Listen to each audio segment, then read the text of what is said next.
د لوګر پوهنتون په داخل او بهر کې د بیا رغونې څو پروژو کارونه په چټکۍ سره روان دي. په ورته مهال د یاد ولایت د پوهنتون ریاست مسؤلین وایي د لوړو زده کړو وزارت په مالی لګښت سره د 15 میلیون افغانۍ په ارزښت د پوهنتون په داخل کې د 1200 مترو په اندازه د یو سړک، د یو لوی جومات، د خوړنځای او د غونډو تالار جوړولو کارونه روان دي چې کاري چارې به په راتلونکي نږدې وخت کې پای ته ورسیږي او ګڼې اسانتیاوې به زده کړیالانو ته رامنځته شي.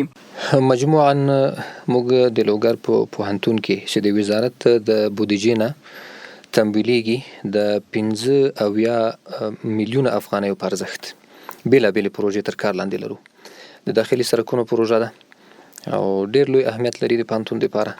بله توامخوري ده او ورسره د غونډو یو تالار ده او یو جامع جومات ده چې هغه بیا د موږ د وزارت له بودیجې نه البته د یو ملي تجار په شخصي لګښت باندې جوړیږي. نږدې 1 میلیون ډالر لګښت لري.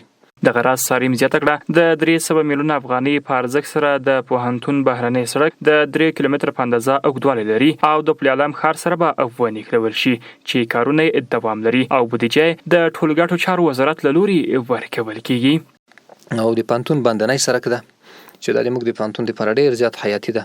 نو ستونزې مشکلات بیخي ډېرو په دې تګ وراتګ کې.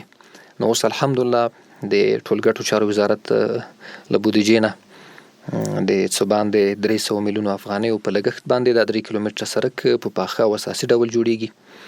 د سره ان شاء الله د موږ د پوهنتون تر ډېره حده ستونزې او هغه مشکلات او نیمګړتیاوې چې موږ لرل هغه به ورسره حل شي.